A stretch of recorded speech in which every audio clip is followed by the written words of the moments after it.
सावित्री देवी 75 साल की हो गई हैं। उनके 3 बेटे हैं।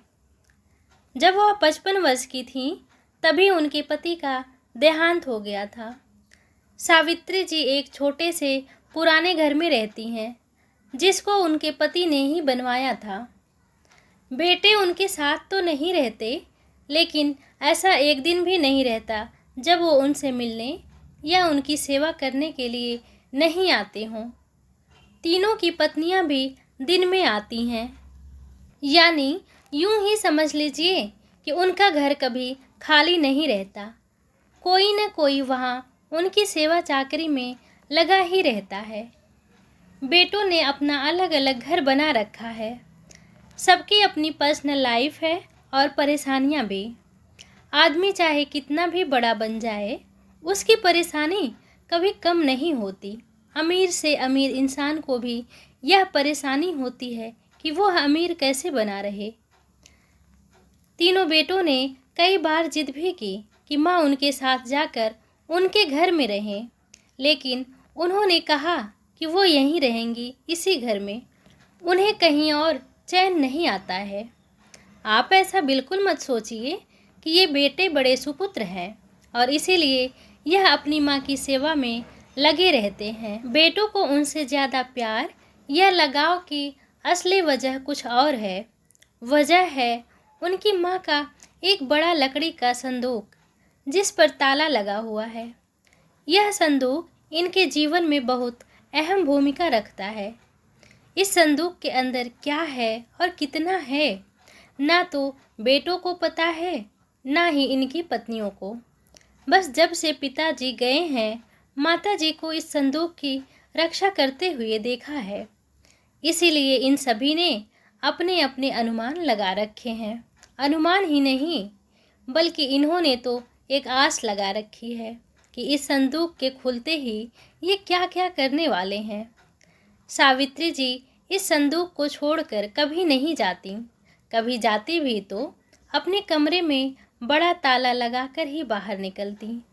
वो सिर्फ थोड़ी देर में ही वापस आ जाती। तीनों बेटे और उनकी पत्नियों की उस संदूक पे नज़र न जाने कब से है।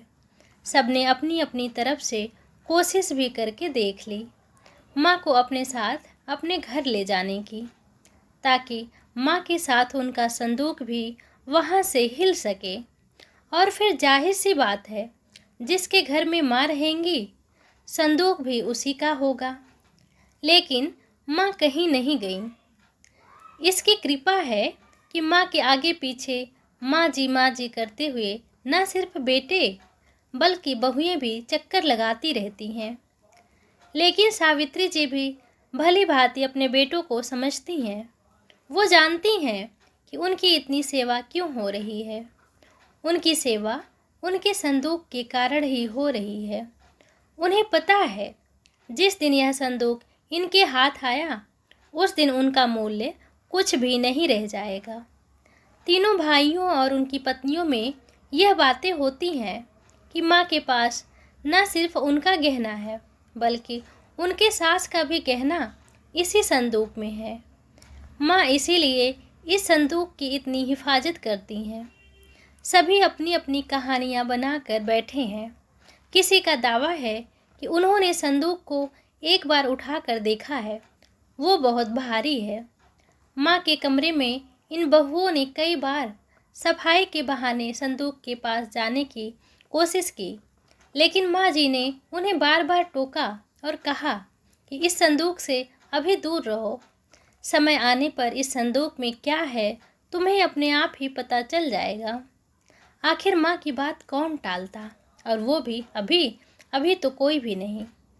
बस उस समय के इंतज़ार में यह सब माँ का अच्छा बेटा और अच्छी बहू बनने की कोशिश कर रहे हैं। रात में कोई ना कोई माँ के घर में ज़रूर रुकता। माँ जी उसे अपने कमरे में नहीं सोने देती थी। इस तरह सावित्री जी ने इस संदूक के सहारे 20 साल निकाल दिए। एक दिन माँ की तबीयत ठीक नहीं थी। अक्सर जब उनकी तबीयत बिगड़ जाया करती थी, तब उनके बेटे उन्हें अस्पताल ले जाने को कहते थे, लेकिन वो उसके लिए भी राजी नहीं होती थी। वो कहती थी कि डॉक्टर को यहीं बुलवा लो। उनके बेटे भी ऐसा ही करते थे।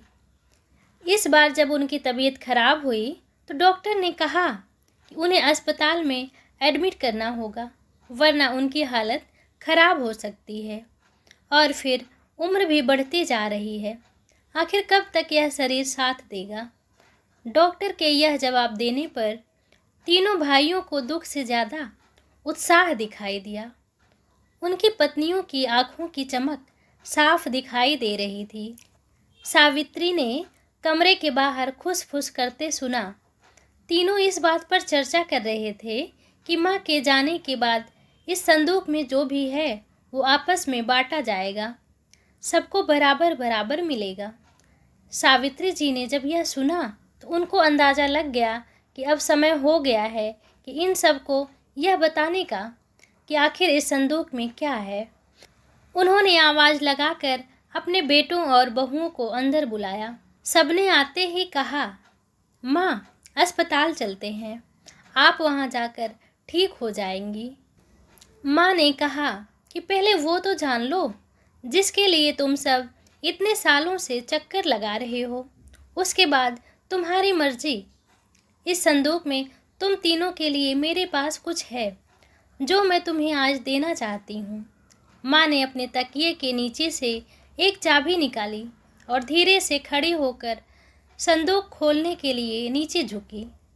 वहाँ खड़े सभी बेटे और बहुओं की धड़कन तेज थे। आज उनके वर्षों का इंतजार खत्म हो रहा था। माँ ने संदूक खोला। उसमें 3 अलग अलग कपड़ों में लपेटकर कुछ रखा हुआ था।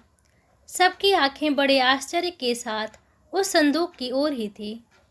माँ ने कपड़े में लपेटा हुआ सामान आकर उठाने को कहा। तीनों बेटों ने एक एक सामान उठा लिया और उसे खोलकर देखा।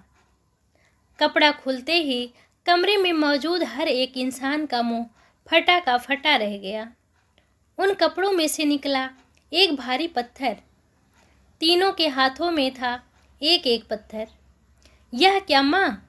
इतने दिनों से तुम इन पत्थरों को संभाल कर रखी हुई थी और हमें बेवकूफ़ बना रही थी। हमने सोचा तुमने गहने संभाल कर रखे हैं। माँ ने कहा, मैंने तुम्हें कब बेवकूफ़ बनाया?